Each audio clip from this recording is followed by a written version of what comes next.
ಒಂದು ವಿಮಾನವು ರನ್ವೇ ಮೇಲೆ ವೇಗ ಹೆಚ್ಚಿಸಿಕೊಂಡು ಸಾಗ್ತಿದೆ ಅಂತ ಕಲ್ಪಿಸ್ಕೊಳ್ಳಿ. ವಿಮಾನವು ಇಲ್ಲಿ ಯಾವುದೋ ಸ್ಥಳದಲ್ಲಿರುವಾಗ ನಾವು ನಮ್ಮ ಟೈಮರ್ ಅನ್ನ ಪ್ರಾರಂಭಿಸಿದ್ದೇವೆ. ಆಗ ಅದಕ್ಕೆ ಒಂದು ವೇಗ ಇರುತ್ತಲ್ವಾ, ಅದು ಚಲಿಸ್ತಾ ಇದೆ ಅಂತ ತೋರಿಸ್ಲಿಕ್ಕೆ ನಾನು ವಿಮಾನವನ್ನ ಸ್ವಲ್ಪ ಬ್ಲರ್ ಆಗಿ ತಗೊಂಡಿದ್ದೇನೆ. ಅಂದ್ರೆ ವೇಗ ಸ್ಥಿರವಾಗಿಲ್ಲ. ಆ ಸಮಯದಲ್ಲಿ ಅದರ ವೇಗವನ್ನ ಯು ಅಂತ ಹೇಳೋಣ. ಈ ವಿಡಿಯೋದಲ್ಲಿ ನಾವು ಉತ್ತರಿಸಲು ಯತ್ನಿಸ್ತಿರುವ ಪ್ರಶ್ನೆಗಳೇನೆಂದ್ರೆ, ಕೆಲವು ಸಮಯದ ನಂತರ ಅಂದ್ರೆ ಟಿ ಸಮಯದ ನಂತರ ಈ ವಿಮಾನ ಎಲ್ಲಿರುತ್ತೆ ಮತ್ತು ಅದರ ಹೊಸ ವೇಗ ಎಷ್ಟಾಗಿರುತ್ತೆ.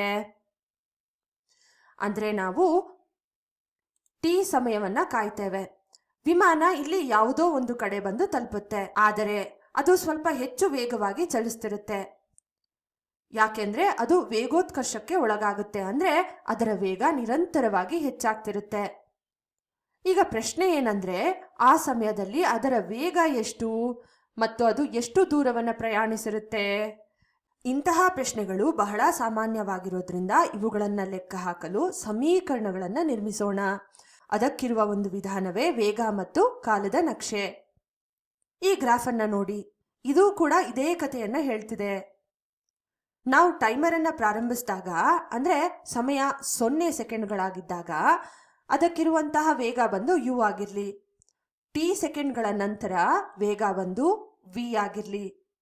ನಾವಿಲ್ಲಿ ಗಮನಿಸಬೇಕಾಗಿರುವ ಮುಖ್ಯ ವಿಷಯ ಏನು ಅಂದ್ರೆ, ನಾವು ಸರಳ ರೇಖೆಯನ್ನ ಬರೆದಿದ್ದೇವೆ. ಇದರ ಅರ್ಥ ವಿಮಾನದ ವೇಗೋತ್ಕರ್ಷ ಸ್ಥಿರವಾಗಿದೆ. ಆದ್ರೆ ಸ್ಥಿರ ವೇಗೋತ್ಕರ್ಷ ಅಂದ್ರೆ ಏನು? ಅದರ ಅರ್ಥ ವಿಮಾನದ ವೇಗ ಪ್ರತಿಯೊಂದು ಸೆಕೆಂಡ್ಗೆ ಒಂದೇ ಪ್ರಮಾಣದಲ್ಲಿ ಹೆಚ್ಚಾಗ್ತಿದೆ ಅಂತ. ಇದನ್ನ ನಾವು ಏಕರೂಪದ ವೇಗೋತ್ಕರ್ಷ ಅಂತ ಕೂಡ ಕರಿತೇವೆ. ಉದಾಹರಣೆಗೆ ಆರಂಭದಲ್ಲಿ 20 ಮೀಟರ್ ಪರ್ ಸೆಕೆಂಡ್ ಆಗಿದೆ ಅಂತ ಅನ್ಕೊಳ್ಳೋಣ ವೇಗ. ಮುಂದಿನ ಸೆಕೆಂಡ್ ನಲ್ಲಿ 25 ಮೀಟರ್ ಪರ್ ಸೆಕೆಂಡ್ ಆಗಿರುತ್ತೆ, ನಂತರ 30 ಮೀಟರ್ ಪರ್ ಸೆಕೆಂಡ್, ನಂತರ 35 ಮೀಟರ್ ಪರ್ ಸೆಕೆಂಡ್. ಅಂದ್ರೆ ಪ್ರತಿಯೊಂದು ಸೆಕೆಂಡ್ಗೆ 5ರಷ್ಟು ವೇಗ ಹೆಚ್ಚಾಗ್ತಾ ಇದೆ. ಇದನ್ನೇ ನಾವು ಸ್ಥಿರ ವೇಗೋತ್ಕರ್ಷ ಅಂತ ಕರೆಯೋದು. ಈಗ ಸ್ಥಿರ ವೇಗೋತ್ಕರ್ಷವನ್ನ ಒಳಗೊಂಡ ವೇಗ ಮತ್ತು ಸ್ಥಳಾಂತರದ ಸಮೀಕರಣಗಳನ್ನ ನಿರ್ಮಿಸೋಣ. ಮೊದಲು ಅಂತಿಮ ವೇಗವನ್ನ ಕಂಡುಹಿಡಿಯೋಣ, ಅಂದ್ರೆ ಸ್ಮಾಲ್ ವಿ. ಅದಕ್ಕಾಗಿ ವೇಗೋತ್ಕರ್ಷದ ವ್ಯಾಖ್ಯಾನವನ್ನ ನಾವು ನೆನಪಿಸ್ಕೊಳ್ಬೇಕು. ವೇಗೋತ್ಕರ್ಷ ಅಂದ್ರೆ ಏನು? ವೇಗದಲ್ಲಿನ ಬದಲಾವಣೆ ಡಿವೈಡೆಡ್ ಬೈ ತೆಗೆದುಕೊಂಡಂತ ಕಾಲ. ಇಲ್ಲಿ ವೇಗದಲ್ಲಿನ ಬದಲಾವಣೆ ಏನು? ಅಂತಿಮ ವೇಗ ಮೈನಸ್ ಪ್ರಾರಂಭಿಕ ವೇಗ, ಅಂದ್ರೆ v minus small u divided by t. ಈಗ ಈ ಒಂದು ಸಮೀಕರಣವನ್ನ ಸ್ವಲ್ಪ ರೀಅರೇಂಜ್ ಮಾಡೋಣ. ಟಿ ನ ಕ್ರಾಸ್ ಮಲ್ಟಿಪ್ಲೈ ಮಾಡ್ಕೊಂಡಾಗ ಎ ಇಂಟು ಟಿ ಬಂದು ವಿ ಮೈನಸ್ ಯು ಅಂತ ಸಿಕ್ಕತ್ತೆ. ಮತ್ತೆ ವಿ ಏನಾಗಿರುತ್ತೆ? ವಿ ಬಂದು ಯು ಪ್ಲಸ್ ಎ ಟಿ ಆಗಿರುತ್ತೆ. ನಾವು ಈ ಸಮೀಕರಣವನ್ನ ಬಳಸ್ಕೊಂಡು ಅಂತಿಮ ವೇಗವನ್ನ ಲೆಕ್ಕ ಹಾಕಬಹುದು. ಈಗ ನಮ್ಮ ಪಠ್ಯಪುಸ್ತಕದಲ್ಲಿ ಇದನ್ನ ಯಾವ ರೀತಿ ತೋರಿಸಿದ್ದಾರೆ ಅಂದ್ರೆ, ಗ್ರಾಫ್ ನಲ್ಲಿ ಈ ಉದ್ದವನ್ನ ನೋಡಿ, ಇದು ಬಂದು ವಿಗೆ ಸಮವಾಗಿರುತ್ತೆ. ಇದರಲ್ಲಿ ಒಂದು ಭಾಗ ಬಂದು ಯು, ಇನ್ನು ಹೆಚ್ಚುವರಿ ಭಾಗ ಏನಾಗಿರುತ್ತೆ? ಈ ಒಂದು ಸಮೀಕರಣದ ಪ್ರಕಾರ ಈ ಹೆಚ್ಚುವರಿ ಭಾಗ ಎ ಇಂಟು ಟಿ ಆಗಿರುತ್ತೆ. ಅಂದ್ರೆ V is equal to U plus A ಟಿಗೆ ಸಮವಾಗಿರುತ್ತೆ. ಇದೇನು ಹೊಸ ಸಮೀಕರಣ ಅಲ್ಲ, ಇದು ವೇಗೋತ್ಕರ್ಷದ ವ್ಯಾಖ್ಯಾನದ ರೀಅರೇಂಜ್ಮೆಂಟ್ ಮಾತ್ರ. ಆದ್ರಿಂದ ಈ ಸಮೀಕರಣ ಮರೆತರೂ ಕೂಡ ಪರವಾಗಿಲ್ಲ, ವೇಗೋತ್ಕರ್ಷದ ವ್ಯಾಖ್ಯಾನವನ್ನ ನೆನಪಿಸ್ಕೊಂಡ್ರೆ ಸಾಕು. ಸರಿ, ಈಗ ಮುಂದಿನ ಸಮೀಕರಣವನ್ನ ಕಂಡುಹಿಡಿಯೋಣ. ಈಗ ನಾವು ಸ್ಥಳಾಂತರ ಅಂದ್ರೆ ಡಿಸ್ಪ್ಲೇಸ್ಮೆಂಟ್ಗಾಗಿ ಒಂದು ಸಮೀಕರಣವನ್ನ ನಿರ್ಮಿಸಲಿದ್ದೇವೆ. ನಾವು ಹೀಗೆ ಯೋಚನೆ ಮಾಡಿದ್ರೆ ಹೇಗೆ? ಸ್ಥಳಾಂತರ ಅಂದ್ರೆ ವೇಗ ಇಂಟು ಕಾಲ ಅಲ್ವಾ? ಇದನ್ನಿಲ್ಲಿ ನಾವು ಬಳಸ್ಬೋದಾ? ಇಲ್ಲ, ಖಂಡಿತವಾಗ್ಲೂ ಇಲ್ಲ. ಯಾಕೆಂದ್ರೆ ಈ ಸಮೀಕರಣದಲ್ಲಿ ವೇಗ ಸ್ಥಿರವಾಗಿರುತ್ತೆ. ಆದ್ರೆ ನಮ್ಮ ಪ್ರಕರಣದಲ್ಲಿ ವೇಗ ನಿರಂತರವಾಗಿ ಬದಲಾಗ್ತಿದೆ ಅಲ್ವಾ? ಯಾವ ವೇಗವನ್ನ ಇಲ್ಲಿ ಆದೇಶ ಮಾಡ್ತೀರಾ? ಆಯ್ಕೆ ಮಾಡೋದು ಕಷ್ಟಕರ. ಆದ್ರಿಂದ ಈ ಒಂದು ಸಮೀಕರಣವನ್ನ ನಾವಿಲ್ಲಿ ಬಳಸಲಿಕ್ಕೆ ಆಗೋದಿಲ್ಲ.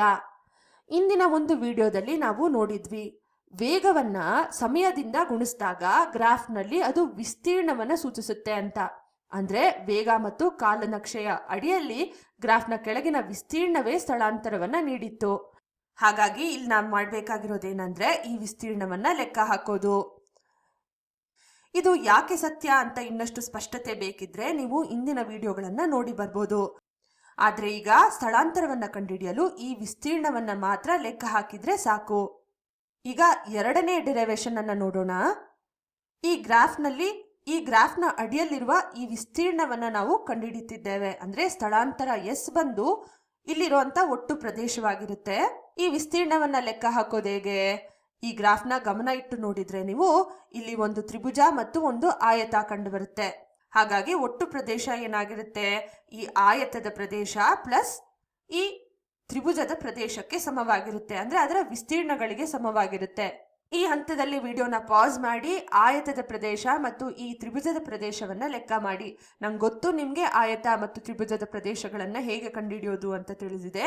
ಹಾಗಾಗಿ ಪ್ರಯತ್ನ ಮಾಡಿ ನೋಡಿ. ಸರಿ, ಹಾಗಿದ್ರೆ ಬನ್ನಿ ಚರ್ಚೆ ಮಾಡೋಣ. ಈ ಆಯತದ ವಿಸ್ತೀರ್ಣ ಏನಾಗಿರುತ್ತೆ? ಉದ್ದ ಇಂಟು ಅಗಲಕ್ಕೆ ಸಮವಾಗಿರುತ್ತೆ. ಇಲ್ಲಿ ಉದ್ದ ಬಂದು ಟಿ ಆಗಿದ್ರೆ ಅಗಲ ಬಂದು ಯು.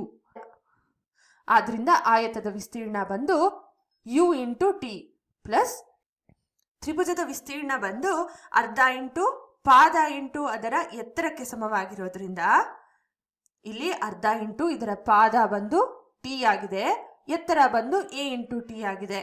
ಆದ್ರಿಂದ ಎಸ್ ಏನಾಗಿರುತ್ತೆ? U T plus of A T ನ ವರ್ಗಕ್ಕೆ ಸಮವಾಗಿರುತ್ತೆ. ಇದು ನಮ್ಮ ಎರಡನೇ ಸಮೀಕರಣ. ಎರಡು ಸಮೀಕರಣಗಳು ಸಿದ್ಧವಾದ್ವು. ಇನ್ನೊಂದು ಸಮೀಕರಣ ಮಾತ್ರ ಬಾಕಿ ಇದೆ. ಮೊದಲಿಗೆ ನಾವು ಹೇಳಿದ್ವಲ್ವಾ ನಮಗೆ ವಿ ಮತ್ತು ಎಸ್ ಬೇಕಿತ್ತು ಅಂತ ಹೇಳಿ, ಅವು ಸಿಕ್ಕದ್ವಲ್ವಾ? ಈಗ ಮತ್ತೊಂದು ಸಮೀಕರಣದ ಅವಶ್ಯಕತೆ ಏನಿದೆ? ಹೌದು, ನೀವು ಹೇಳೋದು ಕರೆಕ್ಟೇ. ವಾಸ್ತವವಾಗಿ ನಮಗೆ ಈ ಎರಡೇ ಸಮೀಕರಣಗಳು ಸಾಕು. ಆದ್ರೆ ನೀವಿಲ್ಲಿ ಸರಿಯಾಗಿ ಗಮನಿಸಿದ್ರೆ ಈ ಎರಡೂ ಸಮೀಕರಣಗಳು ಕಾಲದ ಮೇಲೆ ಆಧಾರಿತವಾಗಿದೆ. ಕೆಲವೊಮ್ಮೆ ನಮ್ಮ ಪ್ರಶ್ನೆಗಳಲ್ಲಿ ಕಾಲವನ್ನ ಕೊಟ್ಟಿರೋದೇ ಇಲ್ಲ. ಆ ಕಾರಣಕ್ಕೆ ನಮ್ಮ ಲೆಕ್ಕಾಚಾರಗಳನ್ನ ಸ್ವಲ್ಪ ವೇಗವಾಗಿ ಮಾಡಲು ಕಾಲವಿಲ್ಲದ ಒಂದು ಮೂರನೇ ಸಮೀಕರಣವನ್ನ ನಿರ್ಮಿಸೋದು ಒಳ್ಳೆಯ ಯೋಚನೆ. ಹೀಗಾಗಿ ಇದು ಈಗ ಸಂಪೂರ್ಣವಾಗಿ ಗಣಿತ ಮಾತ್ರ. ಇನ್ನು ಭೌತಶಾಸ್ತ್ರದ ಕೆಲಸ ಮುಗ್ದಿದೆ. ನಾವು ಮಾಡಕ್ ಹೊರಟಿರೋದೇನು ಅಂದ್ರೆ ಈ ಎರಡು ಸಮೀಕರಣಗಳನ್ನ ಬಳಸ್ಕೊಂಡು ಅವುಗಳಲ್ಲಿ ಇರುವ ಈ ಕಾಲವನ್ನ ತೆಗೆದುಹಾಕೋದು. ಸರಿ ತಾನೆ? ಹೀಗಾಗಿ ನಾವು ಏನ್ ಮಾಡ್ಬೋದು ಅಂದ್ರೆ ಈ ಸಮೀಕರಣದಿಂದ ಟಿ ನ ಮೌಲ್ಯವನ್ನ ಲೆಕ್ಕ ಹಾಕೋದು, ನಂತರ ಆ ಮೌಲ್ಯವನ್ನ ಈ ಸಮೀಕರಣಕ್ಕೆ ಆದೇಶ ಮಾಡೋದು. ಇದನ್ನ ನಾವು ನೇರವಾಗಿ ಮಾಡ್ಲಿಕ್ಕೆ ಹೊರಟ್ರೆ ಪ್ರಕ್ರಿಯೆ ಸ್ವಲ್ಪ ಉದ್ದವಾಗುತ್ತೆ. ಯಾಕೆಂದ್ರೆ ಇಲ್ಲಿ ನಾವು ನೋಡ್ಬೋದು, ಇಲ್ಲಿ ಟಿ ಇದೆ, ಇಲ್ಲಿ ಟಿ ನ ವರ್ಗ ಇದೆ. ಆದ್ರಿಂದ ಲೆಕ್ಕ ದೊಡ್ಡದಾಗ್ಬಿಡುತ್ತೆ. ಇದನ್ನ ಸ್ವಲ್ಪ ಚಿಕ್ಕ ಮಾಡಲು ನಾವೇನ್ ಮಾಡ್ತೇವೆ ಅಂದ್ರೆ ಈ ವಿಸ್ತೀರ್ಣವನ್ನ ಮರು ಲೆಕ್ಕ ಮಾಡ್ತೇವೆ. ಈ ಬಾರಿ ಈ ಸಂಪೂರ್ಣ ಆಕಾರವನ್ನ ತಗೊಳ್ತೇವೆ. ಈ ಆಕಾರ ಯಾವುದು? ಹೌದು, ಇದು ಒಂದು ತ್ರಾಪಿಜ್ಯ. ಈ ತ್ರಾಪಿಜ್ಯದ ವಿಸ್ತೀರ್ಣವನ್ನ ಕಂಡುಹಿಡಿತೇವೆ. ಇದು ಯಾಕೆ ಅಂತ ನಿಮ್ಗೆ ಮುಂದೆ ಗೊತ್ತಾಗುತ್ತೆ. ಹಾಗಾದ್ರೆ ಈ ತ್ರಾಪಿಜ್ಯದ ವಿಸ್ತೀರ್ಣದ ಸೂತ್ರ ಏನಾಗಿದೆ? ಅರ್ಧ ಇಂಟು ಅದರ ಆಧಾರ ಇಂಟು ಎರಡು ಸಮಾಂತರ ಬಾಹುಗಳ ಮೊತ್ತಕ್ಕೆ ಸಮವಾಗಿರುತ್ತೆ. ಹೀಗಾಗಿ ಅದನ್ನ ಇಲ್ಲಿ ಬಳಸ್ಕೊಳ್ಳೋಣ. ಆದ್ರಿಂದ ಈ ತ್ರಾಪಿಜ್ಯದ ವಿಸ್ತೀರ್ಣ ಏನಾಗಿರುತ್ತೆ? ಅರ್ಧ ಇಂಟು ಇದರ ಆಧಾರ ಟಿ ಮತ್ತು ಸಮಾಂತರ ಬದಿಗಳು ಬಂದು ಯು ಮತ್ತು ವಿ. ಈ ಸಮೀಕರಣವನ್ನ ನೋಡಿ, ಇದರಲ್ಲಿ ಟಿ ಬರೀ ಒಂದೇ ಬಾರಿ ಬಂದಿದೆ. ಈಗ ಈ ಸಮೀಕರಣದಿಂದ ಟಿ ನ ಮೌಲ್ಯ ಎಷ್ಟು ಅಂತ ನೋಡೋಣ. ಅದನ್ನ ಇಲ್ಲಿ ಆದೇಶ ಮಾಡೋಣ. ಆಗ ನಮಗೆ ಅರ್ಧ ಇಂಟು ಟಿ ನ ಜಾಗದಲ್ಲಿ v minus u divided by a, ನಂತರ ಯು ಪ್ಲಸ್ ವಿ ಇದೆ. ಅಂಶವನ್ನ ನೋಡಿ, v minus u into u plus v ಅಂದ್ರೆ ಇದು ವಿ ಸ್ಕ್ವೇರ್ ಮೈನಸ್ ಯು ಸ್ಕ್ವೇರ್ಗೆ ಸಮ ಡಿವೈಡೆಡ್ ಬೈ 2a. ಈಗ ಈ 2a ಕ್ರಾಸ್ ಮಲ್ಟಿಪ್ಲೈ ಮಾಡಿದಾಗ ನಮಗೆ 2a ಇಂಟು ಎಸ್ ಬಂದು V square minus U square ಅಂತ ಸಿಕ್ಕತ್ತೆ. ಅಥವಾ ಇದನ್ನ ಈ ರೀತಿ ಕೂಡ ಬರ್ಕೊಳ್ಬಹುದು, V square minus U square ಬಂದು 2as. ಇದು ನಮ್ಮ ಮೂರನೇ ಸಮೀಕರಣ. ನೀವು ನೋಡಿದಂತೆ ಈ ಸಮೀಕರಣದಲ್ಲಿ ಕಾಲ ಇಲ್ಲ, ಅಂದ್ರೆ ಇದು ಕಾಲದಿಂದ ಸ್ವತಂತ್ರವಾಗಿದೆ. ಹೀಗಾಗಿ ಇಲ್ಲಿವೆ ನೋಡಿ ಈ ಮೂರು ಸಮೀಕರಣಗಳು. ಇದನ್ನ ಮುಗಿಸೋ ಮೊದಲು ಈ ಸಮೀಕರಣಗಳು ನಮಗೆ ಕರೆಕ್ಟ್ ಆಗಿ ಅರ್ಥ ಆಗಿದೆಯಾ ಅಂತ ಒಮ್ಮೆ ಪರಿಶೀಲನೆ ಮಾಡೋಣ.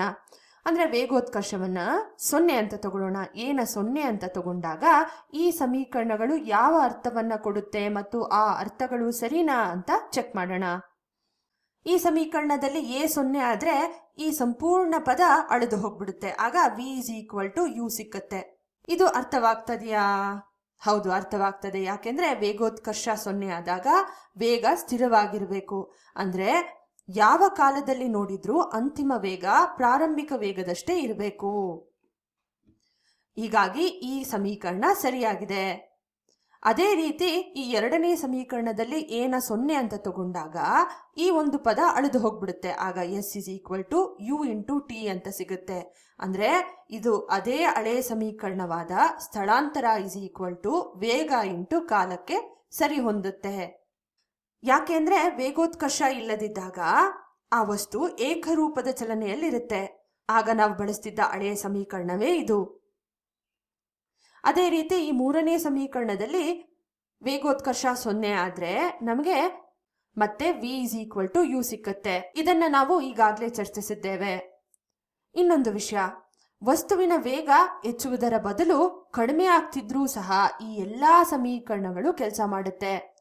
ಆ ಸಂದರ್ಭದಲ್ಲಿ ನಾವು ವೇಗೋತ್ಕರ್ಷಕ್ಕೆ ಋಣ ಮೌಲ್ಯವನ್ನ ಕೊಡಬೇಕು. ಅಂದ್ರೆ ಆ ಒಂದು ವೇಗೋತ್ಕರ್ಷ ಋಣ ವೇಗೋತ್ಕರ್ಷವಾಗಿರುತ್ತೆ, ಅಂದ್ರೆ ಡಿಆಕ್ಸೆಲರೇಷನ್ ಆಗಿರುತ್ತೆ. ಆಗಲೂ ಈ ಸಮೀಕರಣಗಳು ಸರಿಯಾಗಿ ಕೆಲಸ ಮಾಡುತ್ತೆ. ಒಟ್ಟಿನಲ್ಲಿ ನೋಡಿದ್ರೆ ಮೊದಲ ಸಮೀಕರಣ ವಿಗಾಗಿ ವೇಗೋತ್ಕರ್ಷದ ವ್ಯಾಖ್ಯಾನವನ್ನ ರಿಅರೇಂಜ್ ಮಾಡಿದಾಗ ಸಿಕ್ಕಿದ್ದು.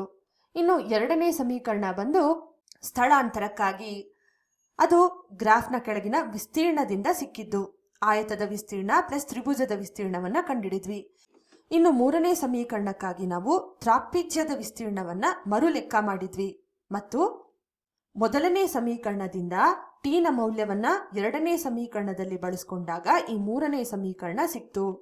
ನಾವು ಟಿ ನ ಮೌಲ್ಯವನ್ನ ನೇರವಾಗಿ ಎರಡನೇ ಸಮೀಕರಣಕ್ಕೆ ಆದೇಶ ಮಾಡಬಹುದಿತ್ತು, ಆದ್ರೆ 2 ಅಥವಾ 3 ಹೆಚ್ಚುವರಿ ಹಂತಗಳು ಬರ್ತಿತ್ತಷ್ಟೇ. ಈ ಎಲ್ಲಾ ಸಮೀಕರಣಗಳು ಕೆಲಸ ಮಾಡೋದಕ್ಕೆ ವೇಗೋತ್ಕರ್ಷ ಸ್ಥಿರವಾಗಿರಬೇಕು. ವೇಗೋತ್ಕರ್ಷ ಬದಲಾಗ್ತಿದ್ರೆ ಈ ಸಮೀಕರಣಗಳು ಕೆಲಸ ಮಾಡೋದಿಲ್ಲ. ಈಗ ನಮ್ಮ ಕೆಲಸ ಮುಗ್ದಿದೆ.